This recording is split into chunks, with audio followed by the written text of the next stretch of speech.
Have you ever felt like the invisible one in your own family? Like a ghost moving through rooms that were built with your own money, waiting for someone to notice that you are bleeding out just to keep their floor clean? I remember the exact sound of my boots on the gravel that evening. It was 8:42 p.m. on a freezing Tuesday in mid-November. I had just finished a grueling 10-hour shift as a senior forensic accountant for a corporate firm downtown. My hands were stiff, my shoulders ached from staring at digital ledgers tracking millions of dollars, and all I wanted was to turn the key to my front door, drop my laptop bag and sit in the quiet. But as I rounded the corner of the driveway, my headlights from the Uber illuminated nothing but empty space. My car, a midnight blue 2022 Honda Civic that I bought with my own savings, paid off entirely in cash, was gone. My heart did a sudden, violent drop. My mind immediately went to worst-case scenarios. Carjacking. Professional theft ring. I grabbed my phone, my fingers trembling slightly from the cold, ready to dial 911. I walked into the house, my key turning in the lock with a sharp click that felt unusually loud in the quiet neighborhood. "David," I called out, stepping into the hallway. "David, the car is gone. Someone stole the Civic." I walked into the living room, and that was the moment everything shifted. My husband, David, was sitting on the sofa. He didn't look up. He didn't jump to his feet. He just stared at his shoes like they were the most interesting things in the entire room. But he wasn't alone. Sitting across from him in the armchair, sipping tea from my grandmother's porcelain set, was his mother, Sandra. Sandra didn't look worried. She looked satisfied. "It's not stolen, Elena," Sandra said, her voice completely calm, completely flat, like she was discussing the weather. She set her teacup down on the wooden table with a soft, deliberate tap. "I took the spare key from the kitchen drawer this afternoon. I had it moved to my garage down the street." I stood there, my laptop bag still hanging from my shoulder, frozen. "You did what?" "You won't be going anywhere without my permission," she told me, leaning back in her chair. She adjusted her cardigan, looking at me with a cold, unblinking stare. She had crossed every imaginable line of privacy, property, and basic human respect, yet she sat there acting like she had just done a household chore. I looked at David. I really looked at him, waiting for him to say something. Anything. I waited for him to stand up and tell his mother that she had lost her mind. But he remained completely silent. His shoulders were slumped, his jaw locked, his eyes glued to the floor. The silence in that room was heavy, suffocating, and deeply humiliating.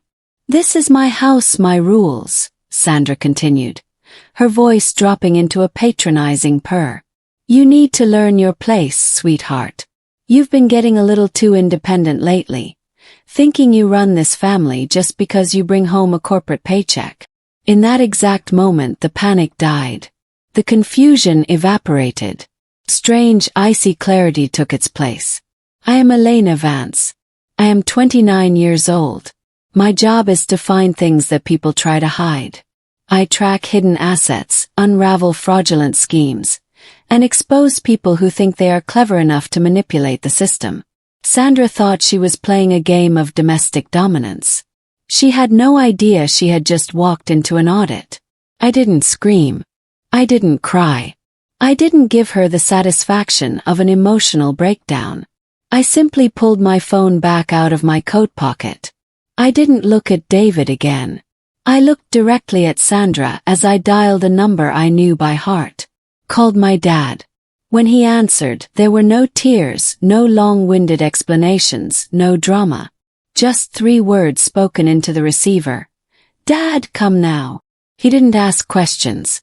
He didn't ask what was wrong or why I sounded like ice. He just said, "I'm on my way," and hung up. Sandra let out a short, mocking laugh. "Oh, running to Daddy. Go ahead. Let him come. He needs to understand that you are part of this family now, and you obey the rules of this household." What Sandra didn't know was that she had just signed a declaration of war against the wrong man. My dad spent 32 years as a chief investigator for the state's Financial Crimes Division before opening his own private consulting firm. He didn't understand high society drama, but he understood leverage, and he understood the law. 40 minutes later, bright headlights cut through the living room windows, sweeping across the walls as a heavy black SUV pulled into the driveway. To understand how Sandra thought she could get away with stealing a grown woman's car keys, you have to understand the toxic math of the family I had married into. David and I had been married for exactly 3 years. When we first met, he was kind, attentive, and seemingly eager to build a life independent of his overbearing family. But the moment the marriage certificate was signed, the invisible golden handcuffs tightened. David worked as a mid-level manager at a logistics firm, earning a decent living, but it was nowhere near enough to sustain the lifestyle Sandra demanded of him. Sandra was a woman obsessed with appearances. She lived in a large 5-bedroom home 2 blocks away from us, a house that had a massive mortgage she could barely afford since her husband passed away 5 years ago. She wore designer clothes, hosted lavish dinners, and ordered $72 truffle pasta at restaurants, always sliding the bill across the table to David while looking at me with a smug smile. "Family takes care of family, Elena," she would say every single time. For the first 2 years, I tolerated it to keep the peace.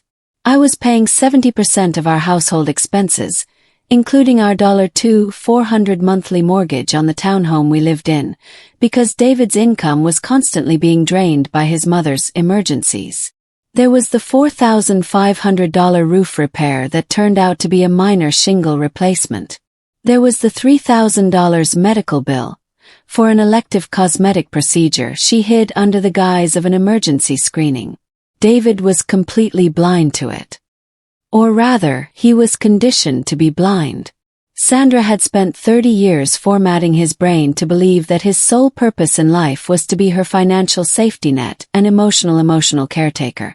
Whenever I tried to talk to him about it in the privacy of our bedroom, he would shut down.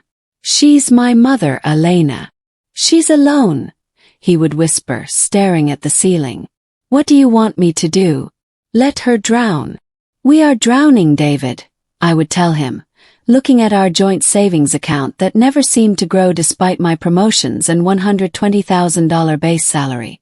"We are paying for a lifestyle she can't afford, and she treats me like an intrusive tenant in my own marriage." The disrespect wasn't always loud. It was a slow, deliberate dripping of poison. It was Sandra coming into our home while I was at work, rearranging my kitchen cabinets because my organization was chaotic. It was her making passive-aggressive comments at Sunday dinners about how a real wife cooks fresh meals every night instead of spending 60 hours a week analyzing spreadsheets. But the real flashpoint, the undercurrent Sandra didn't realize I was tracking, started 6 months ago. David had approached me, looking incredibly nervous, asking if we could sign as co-guarantors for a $25,000 personal loan Sandra needed to consolidate some old debt. I flatly refused. I didn't just say no. I did what any good forensic accountant does. I looked into the public property records of Sandra's home. What I found was a disaster. Sandra hadn't just consolidated debt. She was drowning in a secondary tax lien from the county for $14,000 in unpaid property taxes, and her primary mortgage was entering default. She was using David's accounts as a personal clearinghouse to hide her insolvency from her social circle. When I told David I wouldn't sign the loan, he had his first major outburst. "You're selfish, Elena. You look at everything like a math problem. She's family." Sandra found out about my refusal, and the passive-aggressive comments turned into open hostility. She stopped speaking to me entirely during family gatherings, addressing David as if I weren't sitting right next to him. She began calling his phone 3-4 times an evening, creating fake household crises that required him to leave our dinner table and drive to her house to fix a light bulb or check a leaky faucet. And David went. Every single time. That brings us back to that freezing Tuesday in November. I had spent the entire day at work uncovering a $200,000 embezzlement scheme at a manufacturing client's firm. I was exhausted, drained, and ready for comfort. Instead, I arrived home to find that Sandra had decided to escalate her psychological warfare into grand theft auto, simply because I had told David the previous night that we were opening separate bank accounts to protect my income. She wanted to show me who owned David. She wanted to show me who controlled the physical boundaries of our lives. That should have been the end of it. She thought I would scream, fight with David, cry, and eventually beg her for the spare key back, accepting her terms of submission. But as I heard my dad's heavy footsteps approaching the front porch, I knew Sandra had miscalculated the math completely. The front door opened and my dad walked in. Arthur Vance was not a loud man. He was 6'2" with graying hair, a weathered leather jacket, and eyes that looked like they had seen every lie a human being could possibly conjure. He didn't look angry. He looked entirely professional, like he was stepping into a corporate boardroom to deliver an eviction notice. He walked straight into the living room. He didn't acknowledge David. He didn't look at the beautiful decor. He walked right up to the armchair, looked Sandra dead in the eye, and stood there. The sudden presence of a large, completely calm, authoritative man changed the air pressure in the room instantly. Sandra's smug expression faltered for a fraction of a second, her teacup rattling slightly against the saucer before she set it down again. "Arthur," Sandra said, forcing a tight, aristocratic smile. What a surprise. I didn't know Elena was going to drag her father into a private family matter. My dad didn't smile back. He pulled his phone from his pocket, glanced at the digital clock on the screen, and then looked back down at her. He said something I will never forget for the rest of my life. "It is currently 9:24 p.m., my dad said. His voice terrifyingly quiet, deep and steady.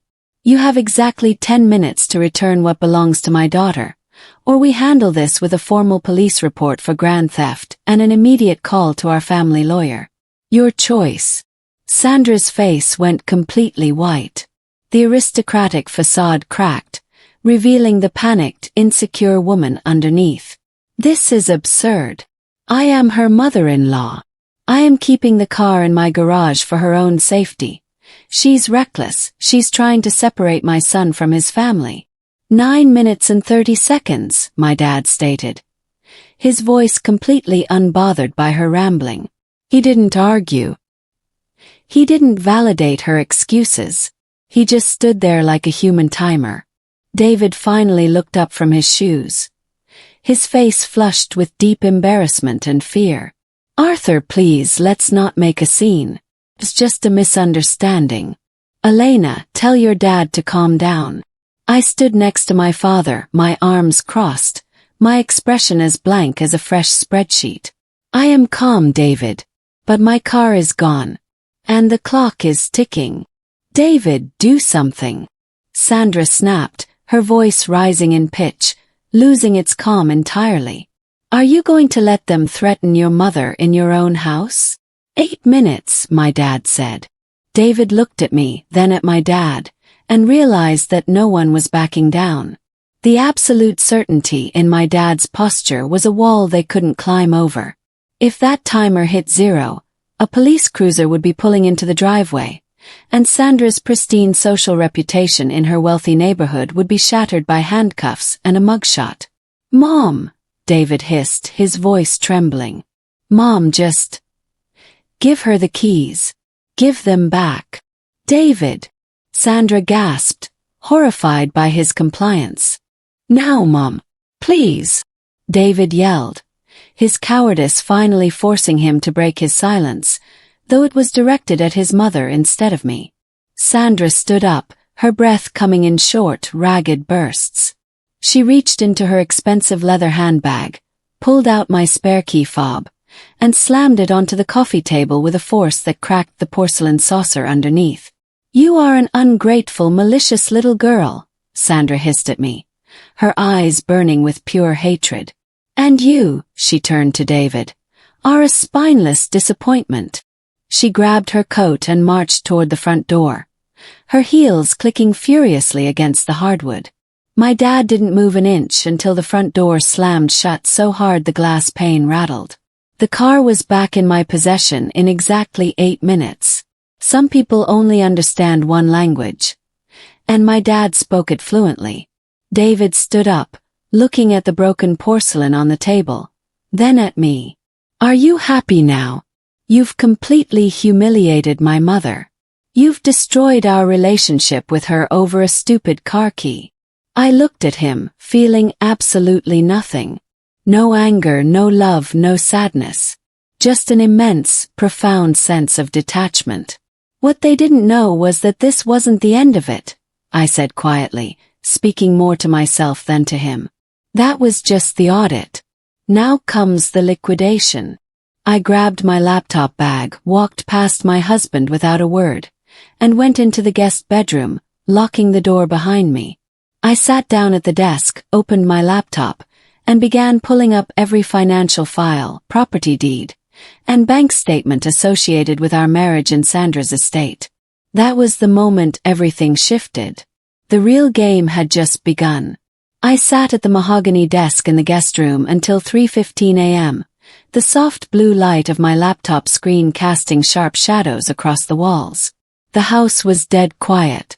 David had knocked on the door twice around midnight, offering a weak, exhausted apology through the wood, but I hadn't answered. I didn't need words anymore. I needed data. As a forensic accountant, I am trained to look past what people say and focus entirely on what they leave behind. People lie, but capital leaves footprints. I started by pulling up the digital deed to our townhome. When David and I bought it 2 years ago, we put down a $45,000 deposit. I had contributed $35,000 of that from my premarital inheritance, while David provided $10,000. Because we were married, the title was registered in both our names. But as I logged into our primary mortgage portal and began downloading the comprehensive transaction history for the past 24 months, my blood turned to ice. Every single month, our joint household account, the one where my salary was automatically deposited, was being systematically bled dry. I discovered a recurring auto draft of $1,250 flagged as property management fee that went directly into an account listed under an LLC called SV Estates.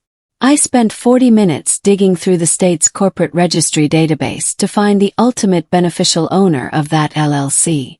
The registered agent and sole shareholder of SV Estates was Sandra Vance.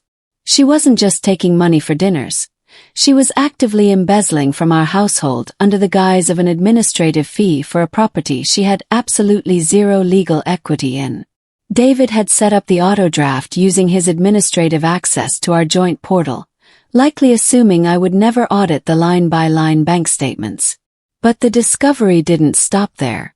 I pulled up David's individual credit profile using an authorization waiver we had signed jointly for a pre-approval application 3 months prior. There it was, sitting like a ticking time bomb. A $65,000 home equity line of credit, HELOC, taken out against our townhome 8 months ago. The document bore my signature, or rather, a crude, shaky forgery of my signature that wouldn't hold up under a 10-second forensic analysis. The funds from that $65,000 loan had been entirely wired to a commercial escrow account to stop the foreclosure of Sandra's 5-bedroom estate. They hadn't just disrespected my boundaries. They had committed grand financial fraud to preserve Sandra's counterfeit high society lifestyle, using my career, my credit, and my future as the collateral. I remember the exact sound of my breath catching in my throat as the final PDF downloaded. It was a cold, sharp realization. They thought I was just a quiet girl who analyzed numbers in a cubicle, someone they could humiliate, intimidate, and exploit without consequence. What they didn't know was that they hadn't just stolen my car keys. They had handed me the keys to their complete destruction. The next morning, I didn't confront David. I didn't scream at him over the breakfast table or demand an explanation for the forged signature. I put on my tailored corporate suit, picked up my laptop bag, and walked past him while he sat at the kitchen island, looking miserable and nursing a cup of black coffee. "Elena, can we please talk about last night?" he begged. His voice cracked with anxiety. "My mom is distraught. She says she can't sleep in her own home because of how your dad threatened her." "I have a major client audit today, David," I said, my tone perfectly level, completely professional. "We'll talk when the work is done." Instead of driving to my corporate office, I drove straight to my dad's private consulting firm downtown. I laid out the printed ledgers, the forged HELOC documents, and the SV Estates corporate registry filings on his conference table. My dad adjusted his glasses, reading through the documents with the practiced eye of a veteran investigator. A heavy, dangerous silence filled the room. "This is identity theft, forgery, and grand larceny, Elena," he said, looking up at me, his eyes dark with a quiet rage. "They didn't just cross a line. They built a highway over your life. Do you want to file the police report now?" "No," I replied, sitting down across from him, leaning forward. "If I file a police report right now, David's lawyer will advise him to freeze all assets, and Sandra will declare bankruptcy to shield her house. I don't want a long, messy criminal trial where they play the victims. This is identity theft, forgery, and grand larceny, Elena," he said, looking up at me, his eyes dark with a quiet rage. "They didn't just cross a line. They built a highway over your life. Do you want to file the police report now?" "No," I replied, sitting down across from him, leaning forward. "If I file a police report right now, David's lawyer will advise him to freeze all assets, and Sandra will declare bankruptcy to shield her house. I don't want a long, messy criminal trial where they play the victims. I want an institutional execution." For the next 4 days, we worked in absolute secrecy. I coordinated with a senior partner at a top-tier asset recovery law firm that my dad had worked with for 2 decades. We drafted a comprehensive civil lawsuit for financial fraud, breach of fiduciary duty, and conversion of funds. But the real trap lay in the mortgage mechanics. Because the $65,000 HELOC had been obtained through a fraudulent forgery of my identity, the bank was legally obligated to reverse the lien against my portion of the property once a formal affidavit of forgery was filed, shifting the entire liability solely onto David's credit profile. Simultaneously, we initiated an emergency ex parte freezing order on the SV Estates account, citing the unauthorized corporate extractions from our joint account. I went home every single night during those 4 days, cooked dinner, watched television, and even smiled at David when he tried to make conversation. He thought the storm had passed. He thought his mother's 8-minute compliance had satisfied my pride and that I was returning to my quiet, submissive place in the family hierarchy. He even had the audacity to suggest that we invite Sandra over for Sunday brunch to smooth things over. "That sounds like an excellent idea, David," I told him on Friday night, checking the digital confirmation from my legal team on my phone under the table. "Let's make sure everyone is present." On Sunday morning at precisely 11 a.m., the doorbell rang. David opened it to find Sandra standing there, dressed in a pastel Chanel suit, her chin tilted up, looking like a queen returning to a conquered territory. She walked into my living room, her eyes scanning the space as if checking for any signs of defiance. "I hope you've learned your lesson about manners, Elena," Sandra said as she sat down on the sofa, not even bothering to take off her coat. "Family matters should remain within the family. Bringing outsiders into our home was highly inappropriate." Before David could offer her a cup of tea, the front door clicked open again. My dad walked in, accompanied by Mr. Charles Vance, our senior legal counsel, and 2 uniformed process servers carrying legal briefcases. The atmosphere in the room froze instantly. David stood up, his face losing all its color. "Elena, what is this?" David stammered, his voice rising in panic. "What are they doing here?" Mr. Vance stepped forward, pulling 3 thick, bound legal folios from his briefcase and placing them deliberately on the coffee table right in front of Sandra.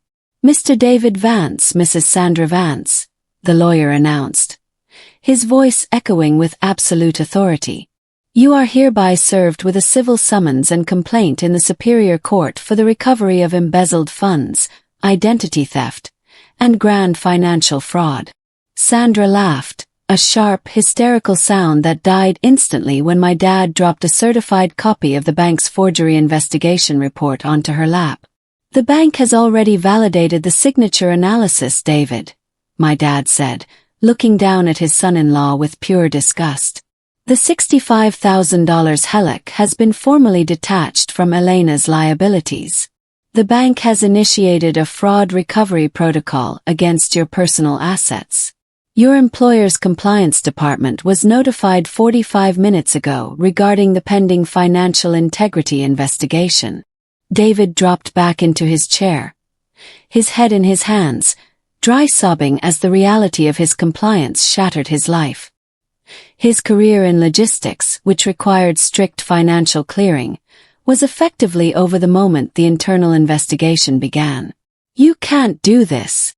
Sandra screamed, jumping to her feet, her expensive handbag falling to the floor. "This house is my son's. I am his mother."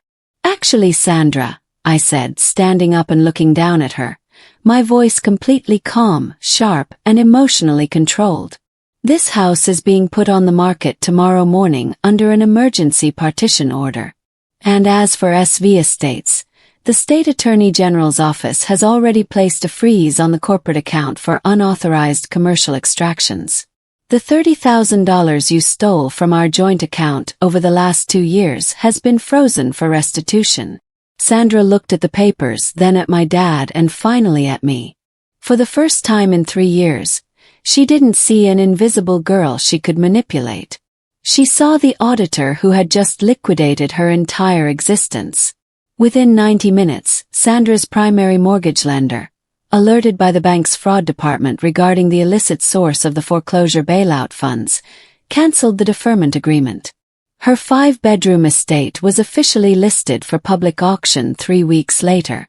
2 weeks after the confrontation, I stood in the empty living room of the townhome. The moving boxes containing my furniture, my clothes, and my grandmother's porcelain set were already loaded into the back of a large moving truck parked in the driveway. David sat on the bottom step of the staircase, his eyes bloodshot, looking like a stranger. The partition sale had moved with terrifying speed, and after the legal fees and fraud adjustments were settled, he was left with nothing but a shattered credit score, a pending legal settlement, and an eviction notice from his own life. "I'm sorry, Elena," he whispered, not looking at me. "I just wanted to keep my mother safe." "You wanted to keep her illusions safe, David," I said, picking up my laptop bag from the counter. "And you used my life as the currency to pay for them." I didn't feel angry as I walked out of that front door for the last time. I didn't feel a need to deliver a dramatic parting line or celebrate their misfortune. 2 weeks after the confrontation, I stood in the empty living room of the townhome. The moving boxes containing my furniture, my clothes, and my grandmother's porcelain set were already loaded into the back of a large moving truck parked in the driveway. David sat on the bottom step of the staircase, his eyes bloodshot, looking like a stranger. The partition sale had moved with terrifying speed, and after the legal fees and fraud adjustments were settled, he was left with nothing but a shattered credit score, a pending legal settlement, and an eviction notice from his own life. "I'm sorry, Elena," he whispered, not looking at me. "I just wanted to keep my mother safe." "You wanted to keep her illusions safe, David," I said, picking up my laptop bag from the counter. "And you used my life as the currency to pay for them." I didn't feel angry as I walked out of that front door for the last time. I didn't feel a need to deliver a dramatic parting line or celebrate their misfortune. The legal system, the financial audits, and the institutional boundaries had spoken for me, with a precision that emotions could never match. As I turned the key in my Honda Civic and watched the townhome disappear in my rearview mirror, a profound sense of lightness washed over me.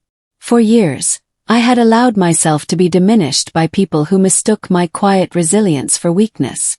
They thought they could control my movement, my money, and my worth by locking away my keys. But true strength isn't about throwing tantrums or fighting for control in a toxic house. It's about knowing your numbers, maintaining your leverage, and having the courage to walk away when the ledger no longer balances. If you've ever been underestimated by your own family, I hope you remember that their opinion was never the truth about you. You are the author of your own boundaries, and you hold the keys to your own freedom.